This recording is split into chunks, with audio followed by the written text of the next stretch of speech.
Assalamualaikum warahmatullahi wabarakatuh. Selamat malam teman-teman semuanya.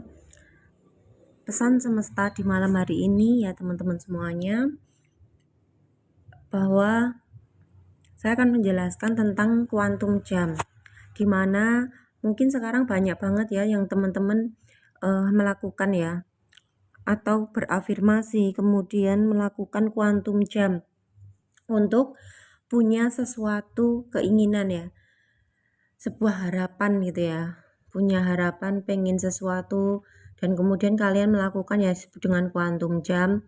Dan harapannya ketika kalian berkuantum jam itu tadi, impian yang kalian impikan, yang kalian kuantum jamin tadi bisa terwujud begitu ya teman-teman. Nah, di sini saya akan membahas tentang kuantum jam itu sendiri teman-teman ya. Jadi yang aslinya ya teman-teman ya, yang sesungguhnya kuantum jam itu adalah apa sih? Kuantum jam yang sesungguhnya adalah kesadaran yang terbuka akan siapa aku sebenarnya. Maka di titik itulah kita sudah berkuantum jam setiap detiknya, every time. Jadi setiap saat tidak sadar sudah terjadi. Maka di sini yang disebut dengan kuantum jam itu adalah sebuah kondisi kebatinan kamu yang benar-benar sudah terbuka bahwa aku adalah siapa gitu ya. Jadi ketika teman-teman berkuantum jam, tapi kalian belum sadar siapakah aku yang sebenarnya, maka di situ ya tidak akan terjadi ya yang apa yang akan kalian pengenkan itu, atau apa yang disebut dengan kuantum jam yang kalian impikan itu tidak akan terwujud ya, bahasa katanya begitu ya gampangannya. Maka di sini yang lebih dalam, lebih penting lagi adalah setiap hari untuk apa? Untuk melatih diri kita ya, melatih diri kita untuk kembali sadar aku siapa. Aku tuh siapa sih sebenarnya, dan itu perlu dipelajari, perlu pengetahuan ya. Jadi tidak bisa kalau tidak ada pengetahuannya. Karena apa? Kenapa kok kita itu butuh pengetahuan yang banyak banget untuk menyadarkan siapa diri kita yang sebenarnya.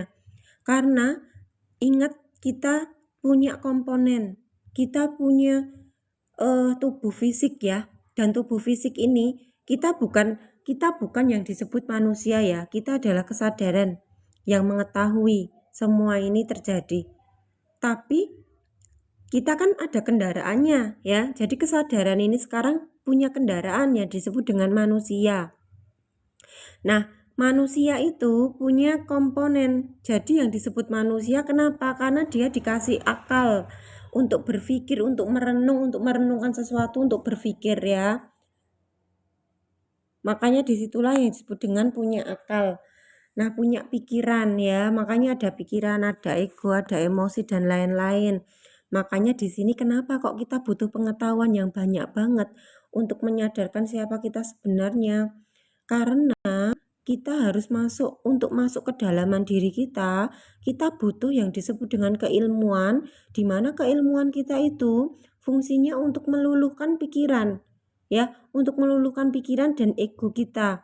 Nah, ketika pengetahuan itu kita dapatkan siapa tentang diri kita yang sebenarnya itu siapa ya, maka yang terjadi adalah apa? Pikiran dan ego kita itu akan luluh, ya.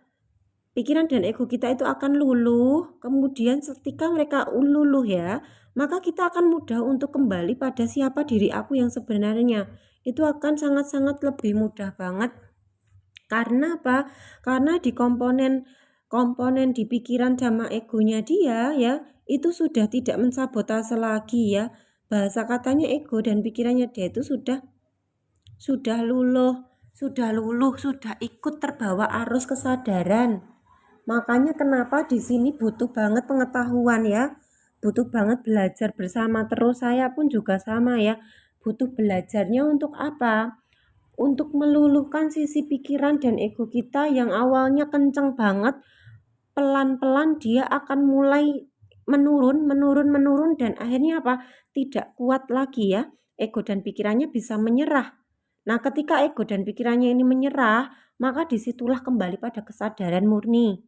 Nah, ketika kembali pada kesadaran murni, otomatis apa? Kita sudah berkuantum jam. Karena apa?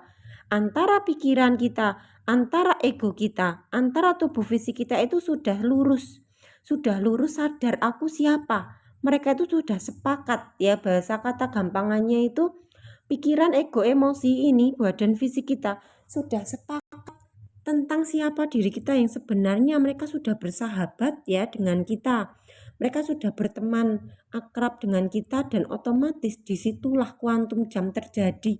Jadi kuantum jam itu yang aslinya itu bukan membayang-bayangkan juga ya, maksudnya gini, kan ada orang ya memang membayangkan terus dia itu bisa masuk ke dalaman itu bisa.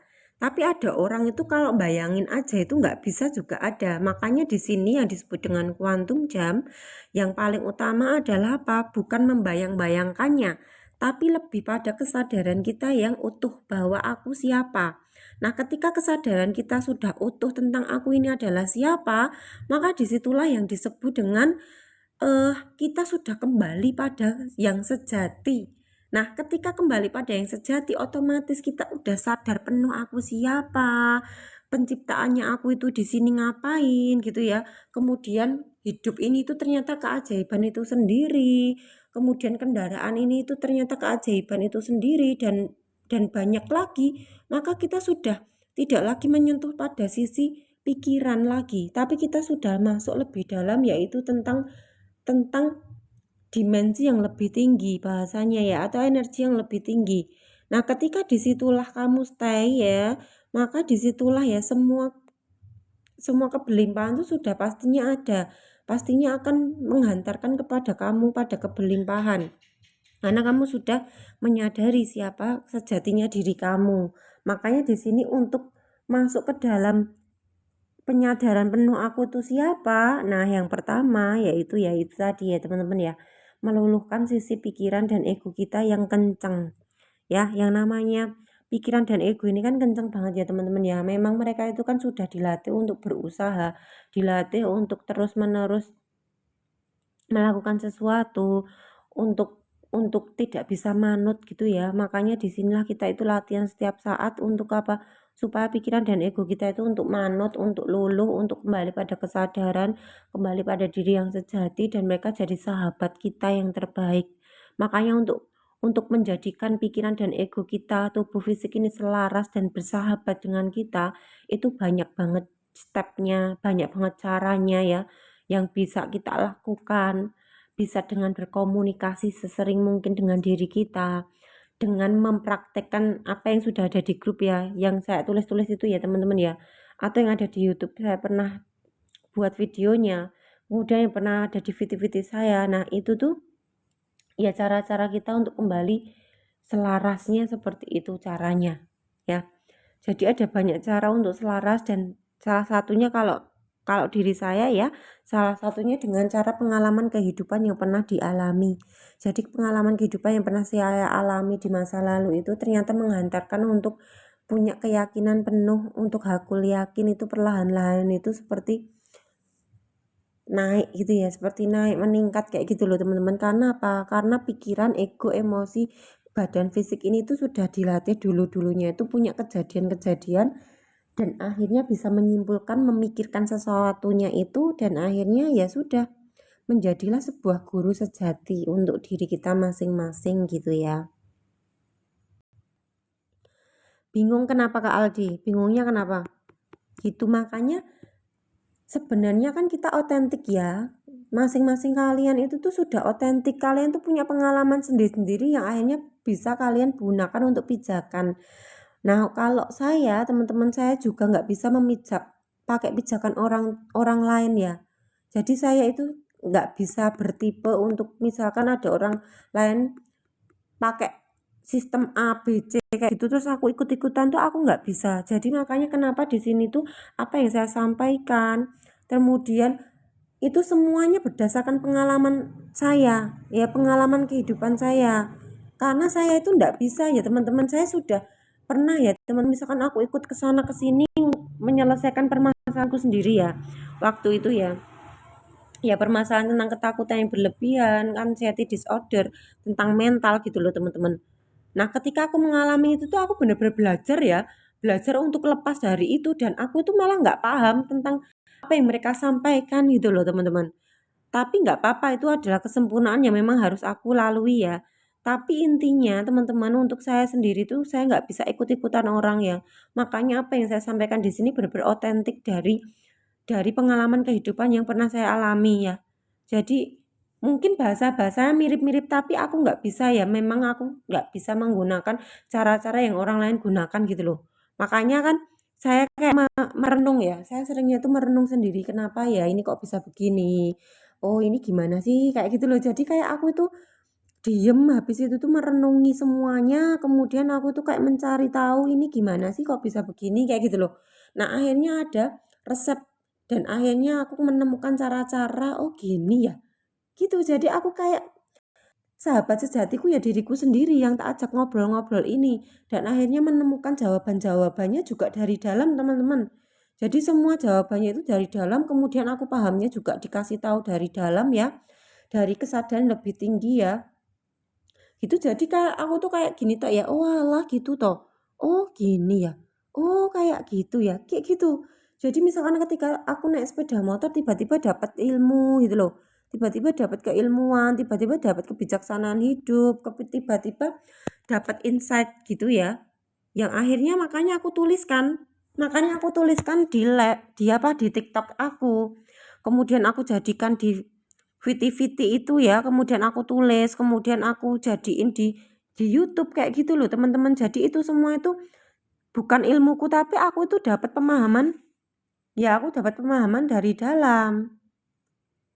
Aku dikasih pemahaman dari dalam yang akhirnya aku sampaikan kepada teman-teman semuanya. Aku juga belajar. Jadi di sini aku tuh bukan punya ilmu, aku tuh bukan siapa-siapa ya, aku tuh hanya penyaksi. Kita itu tidak lebih dari menyaksikan kehidupan Tuhan itu sendiri lewat diri kita. Jadi ketika aku itu kayak begini, aku tuh sedang menyaksikan Tuhan mentranslatekan ilmunya lewat diriku gitu loh bahasanya ya. Jadi jangan dianggap sosok tubuh ini yang kamu sebut, yang kamu anggap ini nama ini ya, nama Nisa ini atau nama Munisa ini ada orang yang oh pinter ya, cerdas. Enggak, itu hanya label nama. Jadi aku juga nggak punya apa-apa, nggak tahu apa-apa, dan aku hanya menyaksikan diri ini memang digunakan oleh Tuhan ya untuk menyampaikan berkarya masing-masing karyanya. Kalau teman-teman ada yang berkaryanya masak, ada yang berkaryanya ngomong, ada yang berkarya menulis, ada yang berkaryanya itu menjadi tenaga administrasi misalkan ya, ada yang berkaryanya dengan ngebor gitu kan. Kayak Pak Aldi kan ngebor ya Kak ya. Banyak banget dan itu otentiknya kamu masing-masing gitu loh teman-teman, dan itulah kalian hebat banget gitu ya. Jadi percayalah dari dirimu masing-masing, maka kuantum jam itu seperti itu ya, merasakan bahwa aku ini siapa itu butuh keilmuan karena keilmuan ini dibutuhkan untuk pikiran bisa paham teman-teman ya. Jadi nggak bisa kita hanya menyadari aja terus diterima, itu nggak bisa, karena menyadari dan diterima itu hasil dari kita paham, hasil dari pikiran kita itu yang sudah mulai paham, dikasih ilmu, dikasih pengetahuan, yang hanya pikiran ini bukan mikir-mikir tapi pikiran ini untuk merenung dan untuk merenung ya, bahasanya itu merenung dan kontemplasi ya, dia itu bisa berpikir gitu loh, bahasanya itu bukan mikir-mikir tapi berpikir, merenungkan. Nah dari proses merenungkan itulah pikiran itu akan luluh teman-teman ya. Di pikiran akan luluh otomatis apa ya, otomatis kita akan lebih mudah ya untuk menyadari siapa diri kita yang sebenarnya kayak gitu ya. Begitu Kak Aldi, bisakah diterima Kak Aldi dan teman-teman semuanya apa yang saya sampaikan di sini? Kadang iya, makanya Kak Aldi, saya itu kan nggak seneng teori. Nah apa yang saya sampaikan di sini kan pengalaman ya Kak ya, pengalaman. Jadi aku tuh dari dulu ya nggak tahu teori loh teman-teman ya. Jadi aku nggak paham loh kesadaran itu apa sih. Aku nggak tahu. Jadi sepanjang kehidupan yang pernah saya jalani waktu aku umurnya 9 atau 10 tahun itu ya, waktu itu berjalannya waktu terus menerus, itu tuh bener-bener kayak digembleng oleh apa ya, kehidupan gitu loh. Nah ketika digembleng oleh kehidupan, aku kayak spontanitas aja ya. Jadi spontanitasku tuh harus gimana gimana kayak gitu aja. Lah aku tuh baru tahu teori-teori itu tuh ya baru-baru aja. Jadi ketika ada orang-orang menjelaskan teori itu aku paham, karena apa? Aku sudah ngalami di situ. Makanya mereka itu menjelaskan teorinya dan aku tuh mendengarkan, dan ketika aku mendengarkan ya aku paham. gitu loh. Makanya di sini pemahaman itu kan harus dialami ya. Jadi nggak bisa teori, orang itu cuma paham teori aja, itu nggak bisa, karena orang kalau nggak ngalami dia itu nggak bisa menyampaikan ya gitu ya. Begitu, kira-kira seperti itu ya. Makanya kehidupan kamu yang kamu alami itu adalah pembelajaran jiwamu, itu adalah guru sejati kamu ya. Begitu ya. Terima kasih ya Kak Aldi dan teman-teman yang lainnya yang sudah bergabung di sini. Ya, semoga apa yang saya sampaikan di sini teman-teman paham kuantum jam itu seperti apa. Makanya ada orang yang kuantum jam terjadi, ada yang tidak. Karena kuantum jam itu bukan kamu melakukan sesuatu gitunya, bukan sesuatu yang dilakukannya, tapi apa? Kesadaran penuhnya kamu itu siapa yang udah kamu dapetin, maka di situ kuantum jam itu terjadi gitu ya. Begitu ya teman-teman semuanya. Makasih ya Kak dan semuanya yang ada di sini. Saya upload di YouTube lagi ya, jangan lupa di share-share ke teman-temannya ya, nanti link-link YouTube-nya ya. Semoga semakin meluas ya teman-teman ya keilmuannya yang semesta titipkan lewat diri ini, dan dikembalikan kepada semesta lagi menjadi saluran keilmuan yang semesta akan terus berikan lewat diri ini kayak gitu ya. Terima kasih ya teman-teman semuanya yang ada di sini. Selamat malam, selamat beristirahat. Assalamualaikum warahmatullahi wabarakatuh.